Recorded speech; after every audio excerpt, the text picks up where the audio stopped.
Est-ce qu'on se fait un petit thé? Alors, ça enregistre ou pas? Oui, ça enregistre. Ce podcast, ça s'appelle pas Nous inventons le podcast. Non, ça s'appelle un podcast de dragons et de romance. Ouais. Écoute, j'ai lu quand même un quart de mes livres. En fait, tu peux pas dire c'est la meilleure saga de la Terre, mais ça commence au tome 4, c'est pas plus fin. Tout ça pour ça, quoi. Voilà. En vrai, on n'est pas en moins 18, non? Le podcast, je peux être vulgaire, oui. Oui, tu peux. Il peut aller te faire enculer. Là, c'est de la mauvaise foi. Certes. Oh, accrochez-vous. Ah, mon Dieu, c'est incroyable. J'aime quand c'est bien écrit. Et des fois, on arrivera plus à aller on the point, nous verrons bien. Yay! Youhou! Let's go.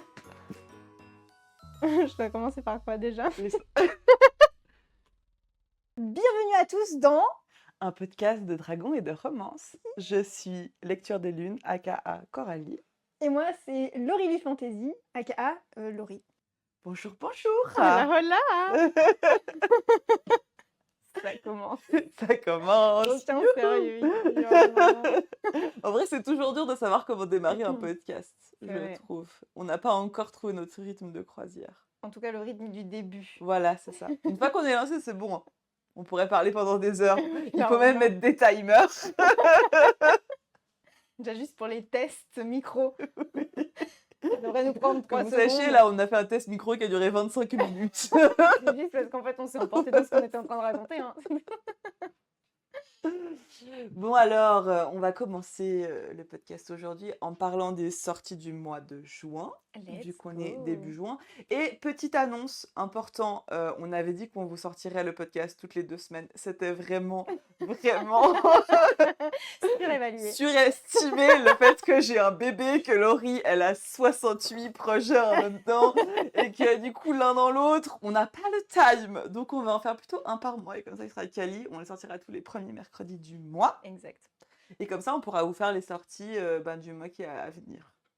Et donc là, pour le mois de juin, moi, j'ai vu qu'il y a le tome 2, un livre dont j'ai déjà parlé, je crois, dans le premier podcast qu'on a fait ici, qui était le livre qui refusait de brûler de Marc Laurence. Et le mois de juin va voir arriver le deuxième livre de la trilogie de la bibliothèque, le tome 2, le livre qui brisa le monde. Et franchement, bon déjà il est vraiment splendide, mais c'est vraiment des livres qui sont ultra qualitatifs en termes d'esthétisme. Donc franchement je me réjouis grave, il va rejoindre la bibliothèque, ça va être très joli. Et je vais vous lire le petit résumé. La bibliothèque, franchement c'est vraiment un livre qui est, pour ceux qui n'ont pas écouté le premier podcast, c'est vraiment un livre qui est plutôt sur de l'epic fantasy, dont la romance elle est assez secondaire, mais par contre l'univers est vraiment plein d'originalité.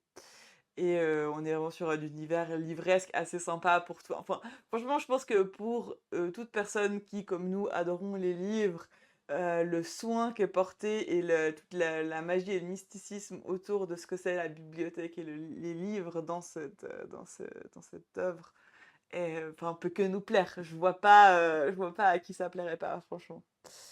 Donc, la bibliothèque englobe les mondes et les époques au cœur de ces vastes espaces. Evar Evantari a rencontré Livira Page, puis l'y a perdu. Menacé par un ennemi implacable, Evar a été contraint de fuir la bibliothèque. Livira, piégée sous forme de fantôme, doit, pour reprendre le cours de sa vie, recouvrer le livre qu'elle a écrit et qui menace l'existence même de la bibliothèque. Tandis que le périple d'Evar l'emmène à la découverte d'un monde qu'il n'avait encore jamais vu, Livira s'abîme dans le vertige de ses propres écrits. Elle devra affronter ces histoires si elle entend retrouver l'ouvrage qui les contient toutes. La guerre secrète à laquelle la bibliothèque doit sa création se profile. Chaque camp aligne ses pions. Le temps est à présent venu pour eux d'agir, fidèles à leurs convictions, ou de perdre tout ce pourquoi ils ont lutté. Mon espoir sur ce livre, là où j'ai trouvé que le tome 1, il est quand même un peu long à l'introduction, mais en même temps, on nous met un lore qui est quand même très complexe, donc forcément, ça prend pas mal de temps. J'espère que maintenant que le lore, il est construit, La va première accélérer un partie peu. va être un peu moins laborieuse. Le grand saut, s'il vous Ouais, plaît. c'est ça. Là, j'espère qu'on va reprendre sur le rythme plutôt de la fin que du début, parce que c'est vrai que sinon le début est un peu lent, mais en même temps, au début, on a les personnages qui sont enfants et ils mettent quand même un peu de temps à grandir dans l'histoire. Et au moment donné, je me suis dit, ah, mais on va quand même pas avoir des enfants tout le long. Parce que ça, franchement, la vérité, c'est que moi, j'arrive plus trop à lire des histoires où les personnages ils sont enfants. Enfin, j'ai l'impression que c'est quand Moi, je même un truc où commence faut être aussi un à peu avoir un du enfant. mal. Ouais, c'est un peu compliqué sinon, parce que tu peux Tellement. vraiment plus du tout Oui, te projeter. je m'appelle Juliette, j'ai 17 ans. Ouais, Ah, aïe, aïe, ouais. aïe, aïe. Non, mais là, c'est même pas 17 ans, elle a genre 10 ans. Du coup, c'est vrai Ouais, que, ouais, enfin, ouais. tu peux vraiment plus du tout te projeter. Moi, Là, je peux c'était il y a plus. très Ouais, longtemps, là. c'est trop loin. C'était il y a C'est très trop longtemps. loin. Voilà. Donc, c'est un peu compliqué, mais c'est vrai qu'assez, enfin, quand même, après, en fait, il les fait grandir. Du coup, là, ils vont déjà être adultes aussi. Donc, je pense que ça devrait recommencer sur les chapeaux de roue. Je me réjouis trop. Ouh, trop bien. De mon côté, bon alors, j'ai trouvé l'info. Onyx Storm sort bien en juin. Ouais, Il c'est ce qui sort me d'ailleurs le semblait. 18 juin. Et d'ailleurs, on vous réserve un épisode spécial qu'on va sortir du coup le 18 juin, je pense, Ouais, sur je le jour de sa pense. sortie. Ouais. Oh là, ça va être marrant. Il y a aussi bien sûr la réédition de The Witcher qui m'intéresse très très fort et qui commence en juin. La folle au livre là-bas. Quoi? Attendez, on me dit dans l'oreillette que j'ai déjà la série. Oui, oui, je sais, mais que voulez-vous? Vraiment la folle au livre, quoi. Je suis pas la folle du vice, je suis la folle de la Ouais, c'est bibliothèque. ça. Et il y a une petite sortie fantasy, donc un tome 1, L'écho des promesses, J'ai vu. écrit par Marie-Anne P. Michael. Attends, je sais pas si c'est un nom entier ou si c'est un deux mains du Est-ce coup. que c'est... Ouais, c'est Non, je crois peut-être que ça. c'est. Ouais, non, c'est une autrice du coup. Marie-Anne P. Michael. Ok. Et il y a juste beaucoup de noms à la suite. Pour ce Pourquoi qui pas? est du résumé, nous sommes dans un empire où le danger rôde à chaque ombre. Deux femmes au destin lié pourraient tout changer. Adélaïde de Flores, marquée par un passé brisé et contrainte de fuir les siens, a appris à se cacher pour survivre. Mais lorsque la menace qui gronde de l'autre côté des montagnes perturbe son fragile équilibre, elle s'engage auprès d'une troupe de mercenaires pour reprendre le contrôle de sa vie et protéger sa famille. À la tête des défenses du duché du Nord, la grande duchesse Tyra Wintergard, dotée d'un mystérieux pouvoir, doit faire face à une conspiration qui dépasse les frontières de l'Empire. Entre alliances précaires et ennemis invisibles, elle s'apprête à livrer une bataille où même le froid implacable des montagnes pourrait vaciller. Dans cet univers où l'amour peut être une faiblesse et la magie une arme, Adélaïde devra trouver en elle une force insoupçonnée. Mais saura-t-elle déjouer les complots sans perdre son cœur ni son âme? Il a l'air bien. J'ai une reproche à lui faire. Oh merde, déjà. Adélaïde.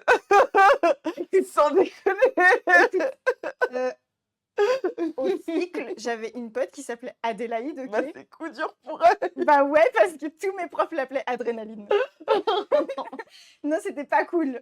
Non, Moi, mais je trouve que c'est joli, hein. moi, c'est vraiment pas un prénom de ouf, quoi. Enfin, moi, vraiment, je le classe avec Gertrude, Germaine et tout. Enfin, Ah ouais, vraiment, pour moi. Ah ouais. Mhm. Ah non, moi je trouve Ah qu'il a une si. sonance quand même un peu moins vomi que Gertrude, quoi. Ouais. Mais Tu tu vois? vois, avec les Gwendoline et tout ça, enfin, vraiment, pour moi, c'est un prénom de Toi, t'as un truc avec les l'ancien prénoms temps, qui quoi. commencent en G, en fait. Non, mais je crois que moi, j'ai un truc avec les prénoms de l'ancien temps. Je Mais ça trouve que va, c'est des... Adélaïde. Ça fait vieux. Ça fait très ancien. En plus, j'en connais une autre, en Non, tu fait. connais vraiment Tu vois? beaucoup En fait, d'Adélaïde. comment ça se fait que je connais autant Je d'Adélaïde? sais pas. Mais pour toutes les Adélaïdes, ce livre est fait pour vous. Ouais. Quel enfer! Oh Non, à non! part ça, le résumé a l'air sympa. Et je crois que je l'ai vu passer et je crois qu'aussi la cover, elle est sympa. Ouais, la cover est très jolie. C'est fait, je crois, par la même maison d'édition qui a fait Le Chant de la Reine Corbeau. C'est ce qui a attiré Ouais, mon œil, ouais. Je ils pense que ont c'est la même des très belles... illustratrice. Si c'est une illustratrice? Je ne sais plus. Ben, en tout cas, il y a de plus en plus de livres avec ce genre d'esthétisme. Mhm. Et je pense que c'est un peu la maison d'édition qui a un peu une patte comme ça. Mais c'est vrai que du coup, ils sont très jolis, Ouais, franchement. très très joli. Et en plus, c'est des illustrations dedans, si c'est un peu le même genre. Et du coup, c'est vrai que c'est assez Cool. joli. Ouais. C'est un peu à double tranchant pour moi, les illustrations Oui, moi dans aussi, les mais pour livres. le coup, elles sont réussies. En tout cas, celle du chant de la Reine Corbeau, elles sont sympas. Parce que j'avoue que les illustrations Ouais. dans La Guerre sans fin et Non, elles sont pas bien. Héritier insoumis, j'étais un peu genre... Non, elles sont pas bien. Elles sont pas de mauvaise qualité, mais... C'est pas comme ça que je me les représente Ouais, et c'est du ça, en coup, fait. en fait, j'aime pas trop. Après, j'ai un problème avec Zara, mais on en parlera plus tard. On en parlera dans l'épisode spécial sur le pont des tempêtes qu'on va vous faire. À encore décider entre nous si on décide de faire cet épisode à la fin quand elle aura terminé complètement son truc parce qu'elle doit encore en sortir 2, je fais l'hypothèse. Mais parce qu'en fait elle va la faire sa duologie sur comment elle s'appelle? Ah La oui! Anna? ouais Anna? et La sœur d'Aren? C'est Anna, non? Ahana ouais avec un Hannah, H oui, quelque ouais, part ouais. ouais. Et puis le prince d'Arendelle. Qu'on n'a pas vu. Pas du tout, Pas mais du du tout vu. coup, très curieuse de savoir dans quelle direction elle va les amener ceux-là. Ah. Mais je pense qu'on va la voir parce que elle est pas clôturée, la quadrilogie. Je sais pas comment on Ou dit. alors on fait 3 épisodes. On fait un épisode Sur Lara le pont des... Aren, Ouais, ça un pourrait être intéressant épisode aussi. Zara... Ça pourrait être intéressant. Vous savez quoi? Je ferai un sondage Ouais! on fera un sondage sur Ouais. nos comptes respectifs et après on décidera si on vous fait tout ou si on vous fait sur chaque duologie. Et en vrai, on pourrait vous faire sur chaque duologie parce que on a des trucs à dire vraiment spécifiquement sur chacune. Et je suis très curieuse de découvrir la dernière duologie, moi. Et pour la dernière Franchement, duologie, on fera le bilan. ouais, c'est ça. Parce que moi, j'ai une hypothèse sur comment elle écrit ses couples. On a déjà un peu fait part. Oui, je crois que je te rejoins sur ton hypothèse. Parce que t'étais pas d'accord au Non, départ. mais parce que Sarah, je l'ai surestimée, je crois. Moi, j'ai vu Claire dans son jeu tout de suite.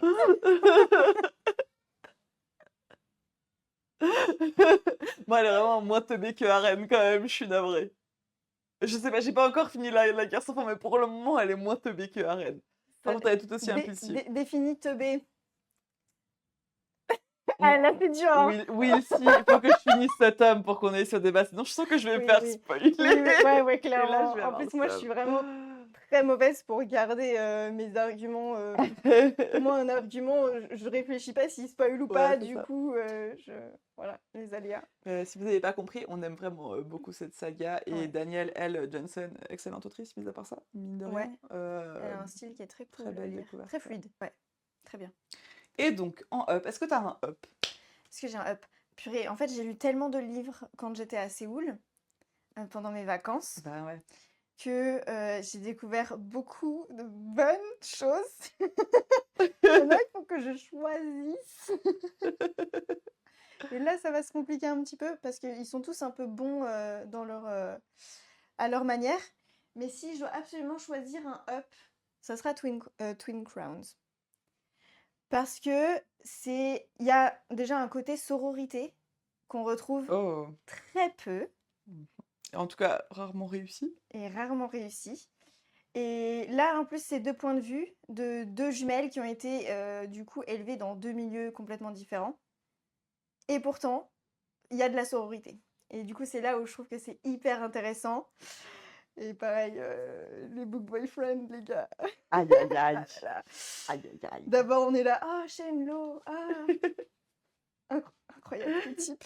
Je pense qu'il a été inspiré par Kylian dans La passeuse de mots après réflexion. Mais vraiment, c'est un green flag. Tous les mecs sont green flag. Ok, sauf un. Mais lui, c'est parce qu'il a des raisons spécifiques. Ok, il a aucune raison spécifique, c'est juste un fils de chien, mais c'est évidemment mon préféré. Alaric Forever dans mon cas. Mais bref, j'ai adoré cette série parce que tous les personnages sont hyper attachants et c'était rafraîchissant en fait de lire une histoire comme ça où en plus du coup 2 sœurs qui ne se connaissent pas du tout, qui doivent échanger leur place et puis en même temps du coup qui doivent travailler ensemble en étant complètement séparés. C'était hyper intéressant. C'était vraiment très très cool.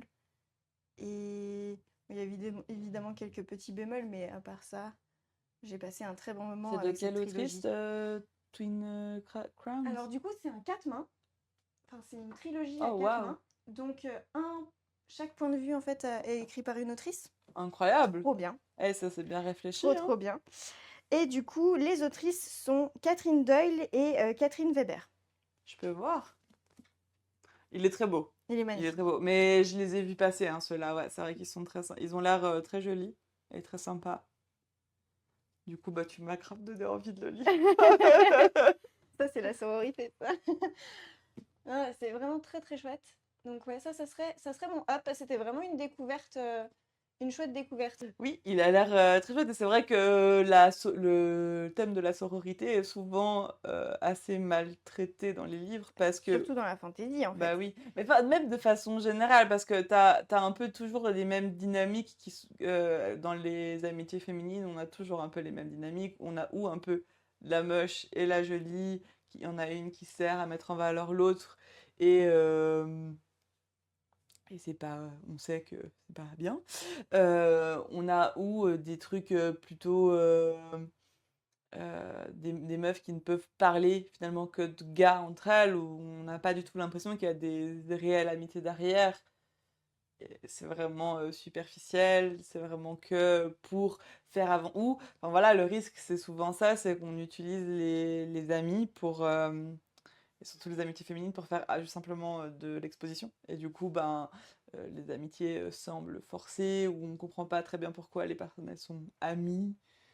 Ça, c'est vraiment souvent quelque chose que je reproche d'ailleurs quand on présente deux protagonistes et qu'il y en a vraiment une qui est centrale et l'autre qui est complètement secondaire, c'est qu'on n'arrive jamais trop à savoir pourquoi. En fait, elles sont potes finalement, elles ont rarement des points communs. Il y en a souvent une qui sert à mettre en valeur l'autre et puis finalement, les rares moments qu'on a ensemble, ça sert simplement à faire de l'exposition ou à faire reconnaître à un personnage ses sentiments. Enfin voilà. Mais c'est vrai que l'amitié en tant que telle est jamais traitée. Et c'est quand même assez rare de trouver du coup des livres sur l'amitié, où l'amitié elle est traitée avec subtilité. N'est-ce pas? Mais on est empreint des représentations qu'il y a dans la vraie Dans vie, la hein, vraie en vie, fait, dans les complètement. livres. Mais c'est vrai que du coup, c'est pas ouf. Du coup, Dream Ouais, Ground, si vous voulez franchement, une belle représentation sur la sororité. voilà. Alors, c'est des personnages qui sont jeunes hein, en termes d'âge, mais Mm. Et c'est quoi un peu le lore du coup alors, du coup, c'est dans un monde dans lequel il y a des royaumes. Incroyable jusqu'à là, description de la fantaisie. Il y a des champs Il y a des et gens. il y a du surnaturel. Donc on a Rose qui est future reine de, je sais plus comment s'appelle le pays, je suis désolée, mais là aussi c'est de la fantaisie, donc pour retenir les noms, vous allez pas m'en vouloir. Rose du coup qui est bientôt reine de son pays, et on a sa sœur jumelle qui elle vient d'un pays de sorcières qui vient prendre sa place pour devenir reine à la place du coup de Rose. Donc il y a Rose et Vren, je sais plus si j'ai dit son prénom.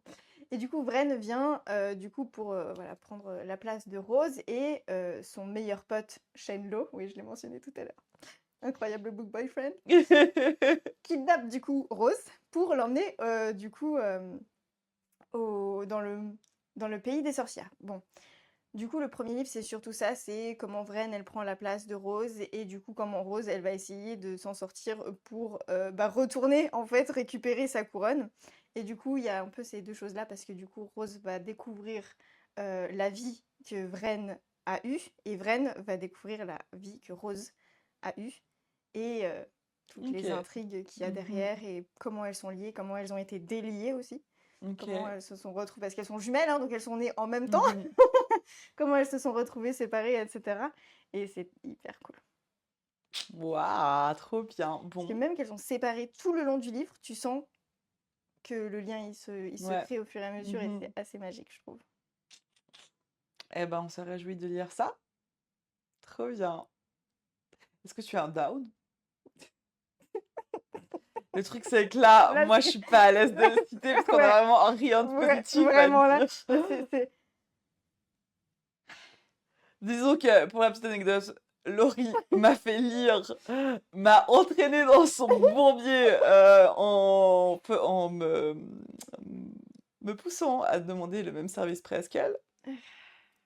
Et c'est peu dire que ni l'une ni l'autre nous avons apprécié ce service presse du tout. On va pas vous dire le nom de l'auteur parce que le but c'est pas c'est pas de taper d'offenser dessus. quelqu'un.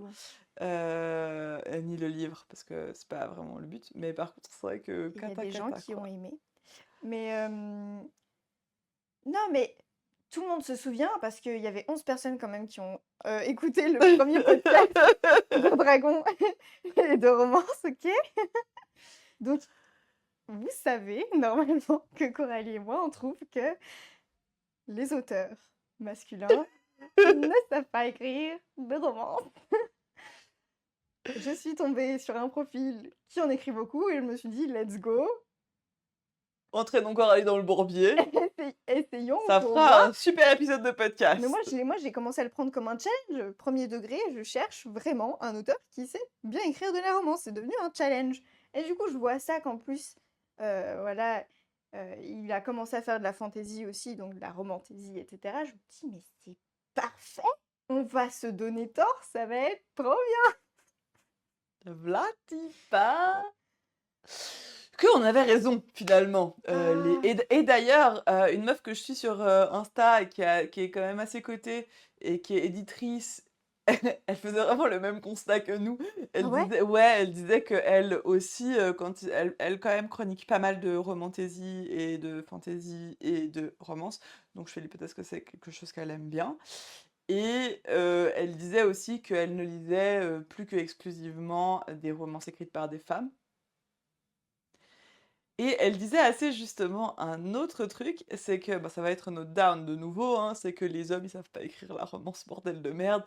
Mais elle disait que le problème des femmes qui écrivent enfin qu'elles écrivent des hommes, on aimerait tous qu'ils existent, mais que du coup des fois quand il y a le double point de vue et que t'as le point de vue masculin, ça se voit un peu trop que c'est écrit des hommes écrits par des femmes et que là, ben, en termes de réalisme, du coup, même si on aimerait que ces hommes existent, nous savons que a priori ils n'existent que dans la tête des meufs.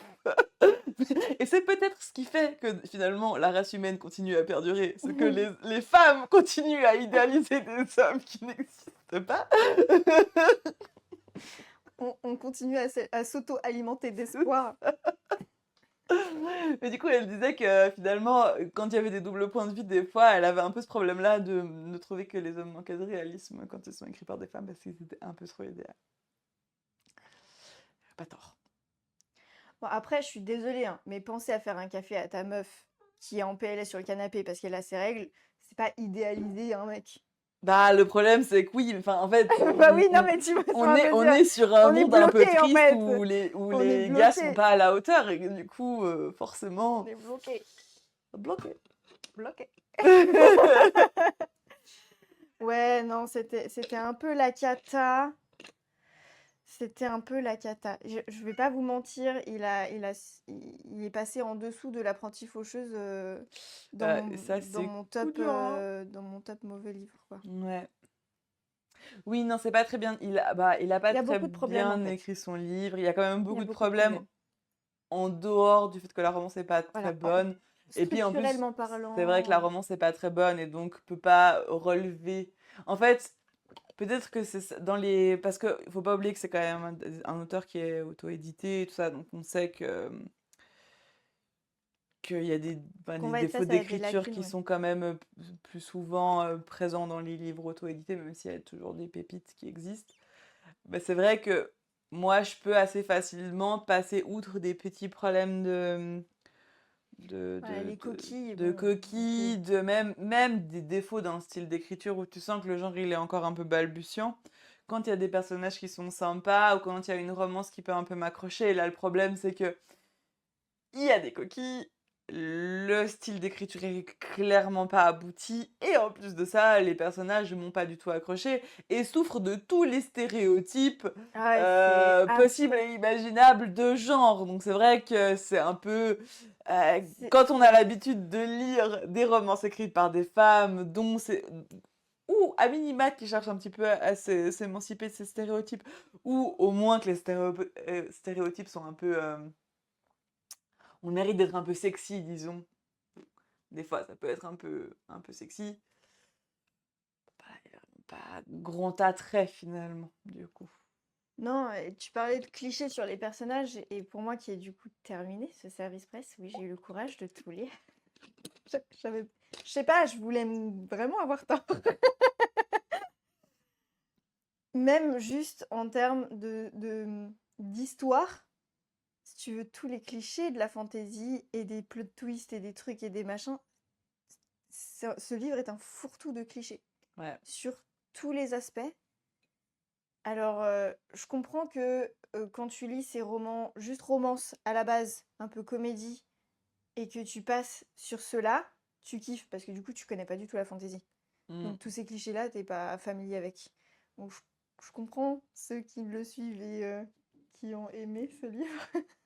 Mais pour quelqu'un qui vient de la fantasy, Ouais, c'est ça. C'est pas qu'elle lit, quoi. Il y a les attentes minimales qui ne sont pas remplies. pour ceux qui ne font qu'écouter, je fais la grimace depuis tout à l'heure. Je ne sais pas quel mot utiliser en fait. Oui. Et tu C'est disais aussi un compliqué. truc assez juste, mais le problème qu'on retrouve, et ça c'est pas exclusif à ce livre, mais c'est de plus en plus le cas des titres qui n'ont rien à voir avec le contenu du livre. Ça me rend fou. Et c'est vrai que du coup, en plus de ça, quand on... Enfin, le titre, c'est quand même ce qui va te vendre un livre. Donc c'est vrai que quand j'entends le titre Divine Rivalité, je m'attends à une rivalité dans le livre. Je m'attends à ce qu'il y ait une relation de rival dans le livre. Voilà.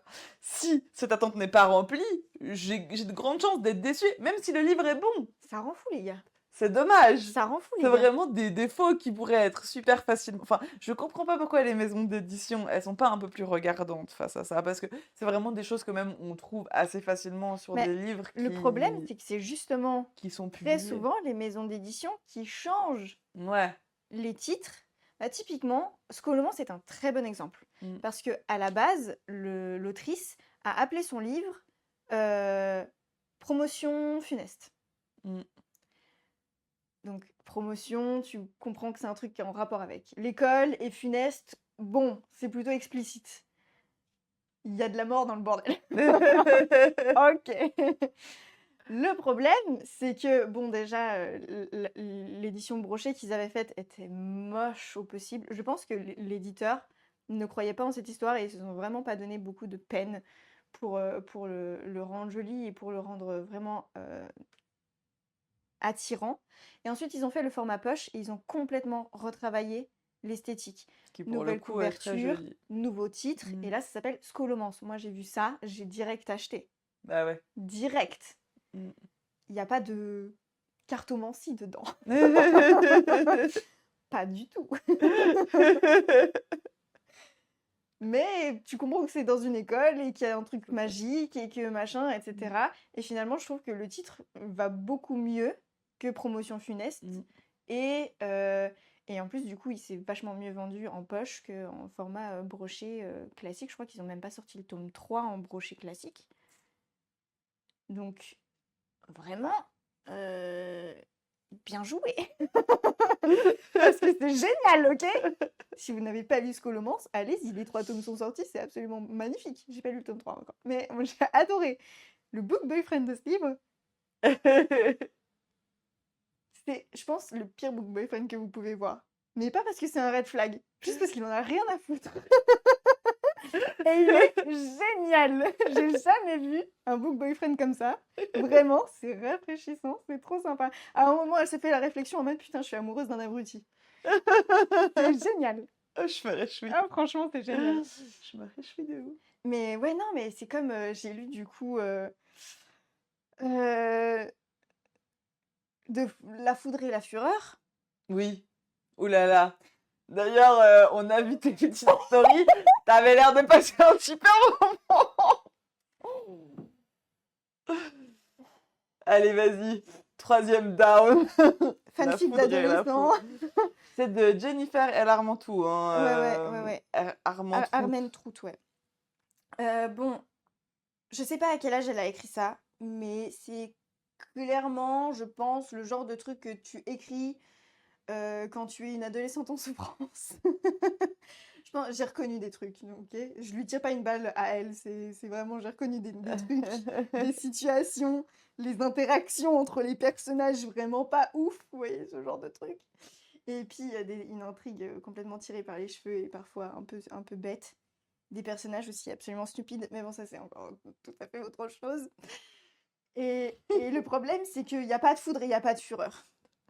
Du coup, du coup, ben, qu'est-ce que vous voulez que je me suis dit, bon, peut-être à la fin, la foudre, c'est l'espèce de grande lumière, parce qu'à un moment, bref, vers la fin, il y a une grande lumière, et après, plot twist, entre grands guillemets. Je me suis dit, ok, la foudre, c'est peut-être ça. Et la fureur, alors c'est vrai qu'à sa place, je serais furieuse, mais la protagoniste est clairement pas furieuse du tout, quoi. Bon, après, toi, t'as déjà lu des trucs de Jennifer et l'Armentroute? Justement, non. Bon, alors, Voilà. j'ai vu le graphique de La Foudre et la Fureur et je pense quand même qu'on est sur ces premiers trucs qui Oui, oui. devraient être encore Je moins crois que c'est la quali. deuxième Ouais. série qu'elle a faite. Mais très objectivement, moi, j'ai lu Le Sang et la Cendre. Voilà. Ouais. Ouais, je m'en doutais un peu. Comment en parler? Le problème de... Enfin, Bon, ce qui attire les gens, c'est le smut, quoi. voilà, il y a du smut, même qu'il est bon Ouais, c'est ça. Le dans smut est pas mal écrit. les 2-3 premiers livres.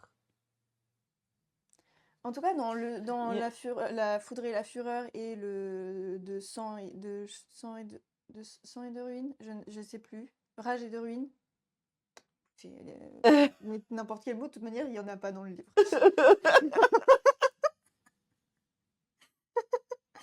Les scènes de smut, très bien. Mais c'est des pavés de 700 pages où il y a 2 scènes de smut. Ouais, c'est ça. Donc, Et dis-toi que dans Le Sang et la Cendre, il y a une scène de smut. non. C'est un pava, c'est Non, une pavasse. bonne place. Mais Alors, après c'est beaucoup plus quali, je pense quand même, que La Foudre et la Fureur, parce oui. que je les ai lus et j'ai quand même suffisamment adhéré pour lire la suite, hein.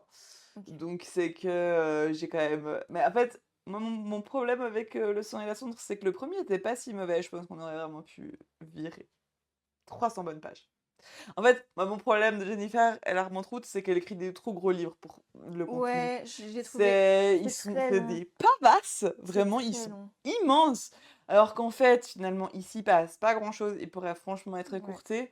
Et même, enfin, du coup, en termes de rythme, de qualité d'écriture, s'ils étaient écourtés, je suis sûre qu'on arriverait à quelque chose qui serait meilleur, où on garderait les scènes vraiment qualitatives. Il y a énormément de scènes qui sont franchement anecdotiques, voire franchement, on pourrait s'en passer complètement. Et voilà, mais cette saga, elle est intéressante, juste... Alors, le problème qu'elle a pour moi dans Le Sang et la Cendre, c'est qu'elle est en train de nous faire une héroïne qui est beaucoup trop cheatée pour, enfin, pour le reste du lore. En fait, là, je ne vois plus comment elle va, Ça, c'est comment un elle va problème se qu'elle a sortir toujours de eu. ce qu'elle a écrit. Parce que la foudre et la fureur, Ouais. c'est exactement le même problème.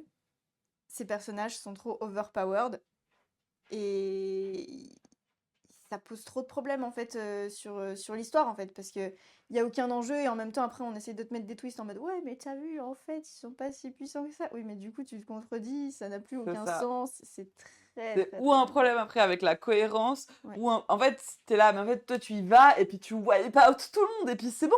Enfin, il n'y a pas de problème. Il y a que des problèmes parce qu'il faut qu'il y ait des problèmes. Et du coup, c'est vrai que... Et ça, ben, elle le dose bien sur les 2 premiers du sang et de la cendre, et après, ça part en couille. Vraiment, où t'es là, mais elle est beaucoup trop cheatée. C'est pas... Voilà. Par contre, je C'est pense que dommage. j'aurais beaucoup aimé La Foudre et la Fureur quand j'avais 16 ans.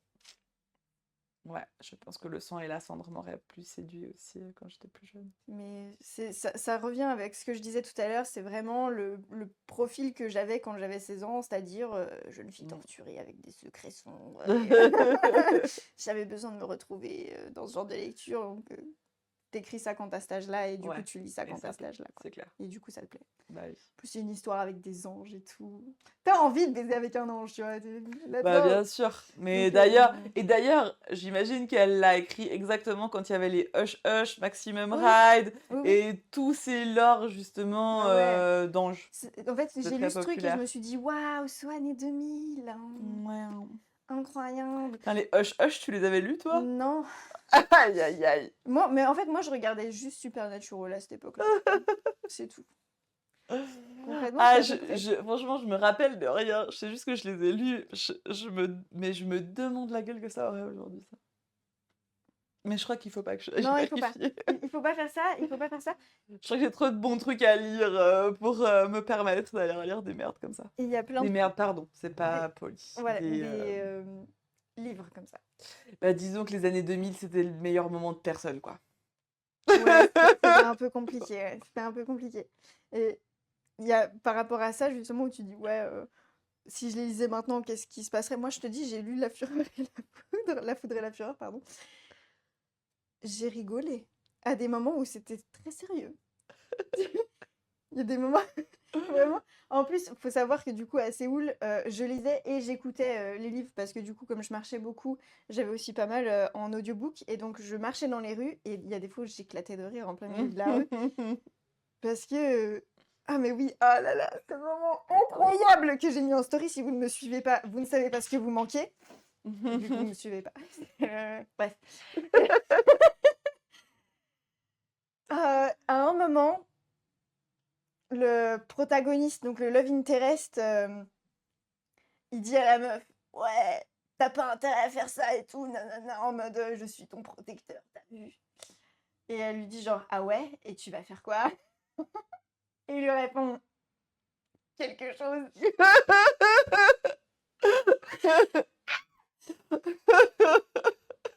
Putain de merde, Et tac. je vais faire quelque chose, ok? En plus, le pire, c'est qu'à ce moment-là, quand il dit ça, je là, ouais, puis tu vas faire quoi? Genre, elle te met au tapis, genre. Qu'est-ce Et ça, tu vois, c'est aussi un peu illogique. Le type est censé être son protecteur, mais elle le met facilement au tapis. C'est un peu genre, je sais pas, ça pue. Bref. Et du coup, qui lui répond quelque chose. Oh là là là là là là.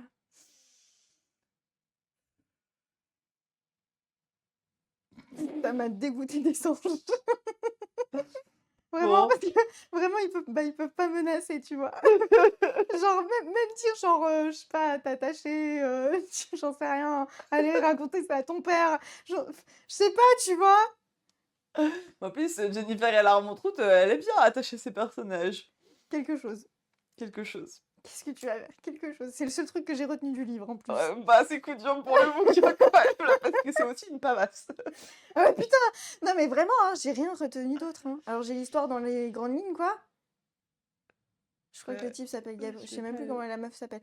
Non, il y a un autre truc qui est pas mal aussi, que j'ai relevé. C'est tout ce qui tourne autour de son personnage, du coup, qui est malvoyante. Hmm. Et donc, qui montre un petit peu ses difficultés, etc. Et donc, elle est puissante, mais au moins, elle a une faiblesse qui est intéressante. Et puis en plus, on n'en voit pas souvent des héroïnes de ce type-là. La dernière fois que j'ai vu une héroïne handicapée, c'était dans Un sorcier noir et éternel. Mm.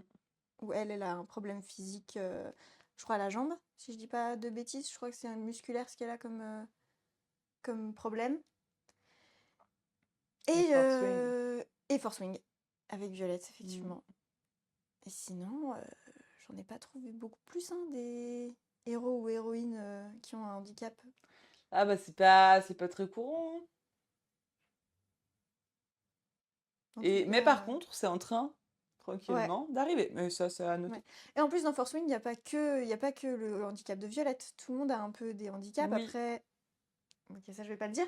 Mais il y a Jessinia aussi. Et puis, ouais, oui, c'est vrai. Et dans Jessinia, il y a un truc où c'est un peu enfin, on questionne pas c'est trop. normalisé, Il ouais. y Enfin, a ou ça fait ceux partie qui du truc, savent quoi. parler parce que Voilà, voilà, parce et qu'ils ont puis ceux appris. qui apprennent sans trop se poser la question Voilà. de. Enfin, en fait, à aucun moment, c'est elle qui s'adapte. Ouais, C'est les personnages qui s'adaptent à son handicap. ouais, Et ça, j'ai trouvé que c'était chouette. ouais. C'est très très chouette. C'était le down.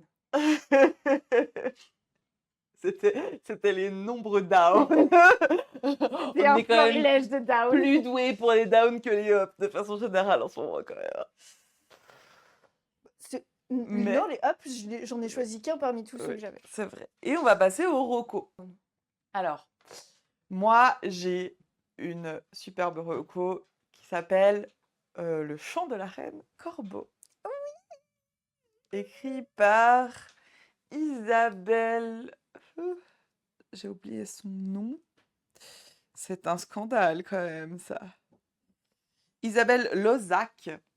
Et franchement, bon déjà, de nouveau, hein, le livre, c'est un petit bijou. Il est très très joli. Mais en plus de ça, franchement, l'histoire, elle est... Mais bon, déjà, elle est vraiment hyper originale. L'univers, il est hyper cool. C'est un peu gothique comme ça. T'as des maisons puissantes. T'en as, dans mes souvenirs, 7. Je l'ai quand même lu un petit moment. Mes souvenirs sont pas hyper frais. Mais il y en a 7, il me semble. Il y a ceux qui règnent un peu sur toutes les autres. Et c'est celle de la protagoniste principale, Vassilia, qui va se faire vraiment première scène du livre, donc je vous spoil absolument rien, dont sa famille va se faire entièrement assassiner sous ses yeux, dans le château, pendant la nuit. Donc elle, qui était absolument pas promise au trône, mais alors absolument pas, elle ne s'était pas du tout préparée à ça, elle se retrouve d'un coup propulsée dans le fait qu'elle doit prendre la couronne, et elle doit la prendre maintenant, parce que très probablement que c'est une des autres maisons qui a planifié le meurtre de ses parents, mais elle ne sait pas qui, elle ne sait pas qu'est-ce qui s'est passé. Elle sait qu'ils se sont fait tuer pendant la nuit et qu'on est en train d'essayer de maquiller ça parce que quand elle se retrouve le lendemain, à moitié morte quand même, hein, euh, on a maquillé ça comme un accident. Le château a brûlé, oups. Oups. Et ça a tué tout le monde. Oh, Mince oups. alors. Ah, voilà. Donc elle comprend bien qu'elle est en danger. Elle comprend bien que maintenant il faut qu'elle aille prendre son trône tout de suite et qu'il va lui falloir trouver des alliés pour savoir qui c'est qui a essayé de buter sa mif. Enfin, qui a buté toute sa mif et qui a essayé de la buter elle. Et pour ça, par un quiproquo de nouveau, c'est la scène 2 du livre, donc je vous spoil toujours rien, on va l'obliger à se marier. L'argument, c'est on n'a jamais vu une reine couronnée, enfin que dans la loi, Ah, pour couronner une reine ok, ou un c'est roi, pas il faut, possible. pour le coup, en gros, Voilà. les régnants doivent être un binôme. Voilà. Donc, c'était un argument qui ne s'utilisait plus dans ce monde, mais c'est un peu ce qu'utilisent les familles pour qu'elles soient obligées de nouer une Justifier, alliance ouais. avec l'un d'entre eux. Et d'ailleurs, une des familles, c'est la famille qui l'oblige un peu à faire ça, en la mettant un peu au pied du mur, qui espère un peu en tirer parti en mettant leur fils aîné. Et le fils aîné, ça va vraiment être un trou du cul. Yes. Du coup, elle est quand même pas teubée, donc elle va se choisir le petit Benjamin de la même mif, mais celui qui n'a rien capté à la politique 2.0. Oh merde, je l'aime Vraiment, déjà de tout mon le cœur. petit bonnet comme ça qui se balade dans le château et qui est là. Oh, la vie, c'est super. Oh, j'adore l'histoire. Oh, regardez cette belle statue. C'est vraiment trop, il est trop chou. Ah, tu me le vends trop bien. Oh Et là du là. coup, elle le choisit lui, d'abord en se disant il est un peu teubé, c'était vraiment tout ce qu'il me faut. C'est fou. Et ils vont apprendre à s'apprivoiser et ils vont devoir faire face à un certain nombre de défis. Maintenant, je ne vais pas vous les dire parce que sinon, là, pour le coup, ce serait spoilé. Tout ce que je vous ai dit, c'est vraiment dans l'introduction, c'est la base de l'univers. On est propulsé très très vite dans l'histoire. Le rythme, il est hyper... Franchement, le livre est pas grand, le rythme, il va vite. Il se passe des trucs, c'est vachement chouette. Et vraiment, les deux personnages, du coup, elle a vraiment un espèce d'appareil. Enfin, pour le coup, on est vraiment sur des protagonistes qui sont assez inversés en termes de représentation de genre. Elle a un appareil assez froid. euh, Elle a franchement l'air un peu méchante comme ça du premier abord. En même temps, tu comprends qu'elle ne l'est pas. C'est simplement que on l'a éduquée avec des certains standards en termes de montrer ses émotions qui font qu'en fait, elle a toujours appris à faire comme ça. Et c'est même pas quelque chose qu'elle remet vraiment en question. Elle est froide parce que c'est comme ça qu'on lui a appris à être. Et lui, ben, c'est le petit bonnet rêveur, tout gentil, hyper intelligent, super sympa, qui va vraiment rajouter un côté un peu pimpant, un peu rigolo au livre et tout. Donc on est vraiment sur quelque chose d'assez inversé en termes de représentation de genre. Le personnage masculin, il est vraiment très doux, vraiment très rigolo, vraiment très peu dans la force justement, en tout cas pas la force physique, c'est vraiment elle qui représente ça. Lui, il est vraiment plutôt ben, autour du pan intelligence, stratégie, et puis adoucir sa femme finalement et du coup vraiment c'est super intéressant à lire. L'autrice elle le fait vraiment assez justement avec assez peu de fausses notes, donc j'ai adoré ça. Il y a le tome 2 qui sort en juillet et je me réjouis de ouf. Oh, trop Franchement, bien. il est vraiment quali. En plus, sauf erreur de ma part, je crois pas que c'est un livre traduit, mais je suis plus sûre maintenant. Peut-être que c'est quand même un livre traduit. Mais en tout cas, vraiment, Tu vois, c'est édité chez Lost Kingdom. ouais, Ouais, je ouais, crois. il est Du traduit. coup, je Ouais. pense que ça s'est Mhm. traduit, ouais. Mais il est vraiment bien. Franchement, je le recommande. J'avais craqué à cause de sa couverture, mais franchement, Ok, ça valait ouais. la peine. Ah, tu me l'as vendu, les intrigues politiques et tout. Oh, C'est mon point faible. écrit un peu en young adulte, par contre, vous Ouais, attendez pas à des scènes très graphiques en ok. termes de romance, mais elles existent quand même. Simplement, elles sont plus édulcorées. Ok, ok. Rocco Parocco, Rocco Parocco, Rocco Parocco. Alors, en fait, c'est une Rocco Parocco, ça dépend de votre profil. J'ai commencé La passeuse de mots Ah. et je dois avouer que c'est un coup de cœur, mais si vous aimez pas les pavés de 700 pages, si vous aimez pas les histoires qui prennent du temps, si vous aimez pas que l'intrigue et les plot twists arrivent seulement à la fin du livre après maintes et maintes, maintes, maintes aventures rocambolesques, vous allez pas aimer. Très clairement, La passeuse de mots, c'est l'histoire du coup d'une jeune fille qui adore les livres et qui adore lire et qui ne vit que par ses livres et qui un jour se retrouve obligée de du coup sauver le monde. Voilà, en cherchant des mots, la passeuse de mots. Et donc elle va se battre avec des mots qui ont des vertus un petit peu spéciales. Et pour ça, elle se fait du coup aider de Killian Nightbringer, qui est un voleur masqué. On voit jamais son visage. Je suis au tome 4, j'ai toujours pas vu son visage. Let's Ouah, go. c'est long. Je vous ai dit que c'était long. Et tout ce que je pensais être des défauts, en fait, était parfaitement maîtrisé et ont des explications.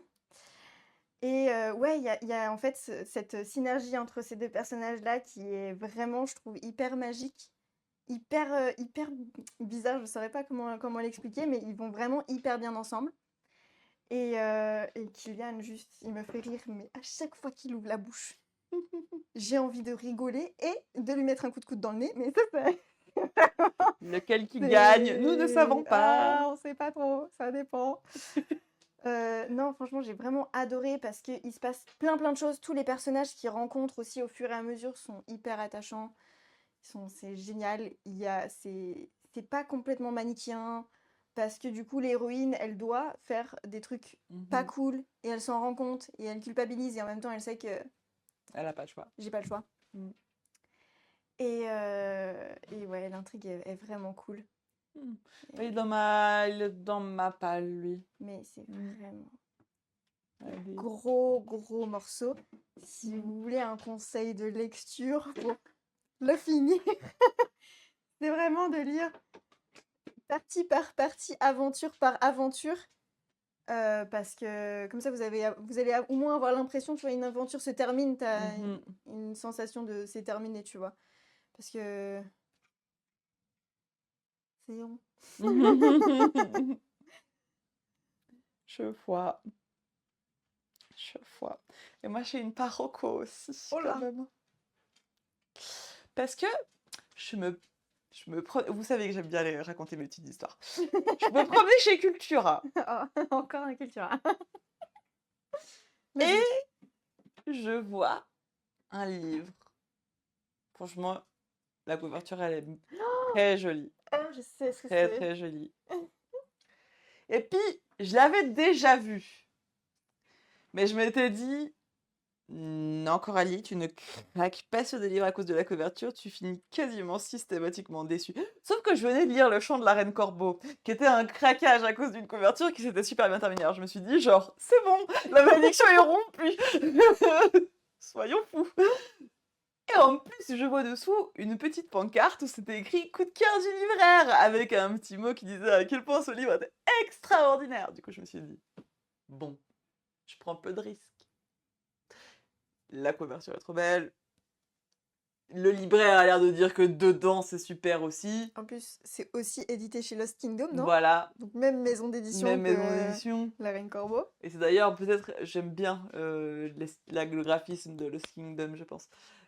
Mais du coup, ils font pas que des trucs bien. Et donc, je reviens chez moi avec. En plus, je m'étais autorisé un livre. Donc, pour te dire, Oh non! j'avais acheté que celui-là. Tu vois, c'est pour ça que je fais pas ça, moi. Les boules. Oui, mais moi j'ai un budget limité. Donc je rentre chez moi, toute contente avec mon petit livre qui s'appelle Un baiser maudit de. Oh, alors là, si vous croyez que j'ai retenu l'autrice de cette bousasse. Waouh, waouh, waouh! Pardon, mais alors, franchement, c'était pas bien quoi. Ah non! De Jenny Hickman. Et alors Mais alors une catastrophe. Franchement, c'est pas du tout bien écrit. Ou pas du tout bien traduit, parce que pour le coup, c'est un livre traduit. Donc, si ça se trouve, les défauts d'écriture sont liés plus à la traduction qu'à l'autrice en elle-même. Ça, je veux bien le reconnaître. Mais par contre, franchement, mais je crois que je deviens de plus en plus intransigeante là-dessus, mais franchement, c'est insupportable, ces héroïnes complètement teuteux qui passent tout le livre à penser. En fait, moi, je crois que le problème du enemies to lover maintenant, aujourd'hui, au jour d'aujourd'hui, c'est que les auteurs et les autrices, ils ont compris que c'était ça qu'ils vendaient. Donc, ils nous font des enemies to lover à toutes les sauces. Ça pourrait être un down, hein, si jamais, ce que je vais vous dire. Mais du coup, ils font des enemies to lovers à toutes les sauces, et des fois, on se retrouve avec des enemies to lovers, et ça, c'est le cas de celui-là, et moi, ça, je suis intransigeante. C'est une protagoniste qui passe tout le livre à penser que l'autre lui veut du mal, alors qu'il n'y a absolument aucune bonne raison de penser ça. Ouais, c'est artificiel, quoi. Il n'y a rien dans le livre qui te dit que ce gars-là veut la buter. Vraiment, il n'y a aucun élément dans le livre qui nous fasse penser que le protagoniste, il n'est pas gentil. Vraiment. Il ne fait que des moves de gentil. Tout le long du bouquin. Donc, quand tu es dans la tête de la meuf qui arrête pas de dire « il va vouloir me tuer », qui du coup prend des décisions à la con, parce qu'elle arrête pas d'essayer de fuir un type qui veut le tuer, qui n'a jamais eu envie de la tuer, absolument à aucun moment, et qui, en plus, un peu fomente le fait qu'elle pourrait le buter lui, t'es là, mais...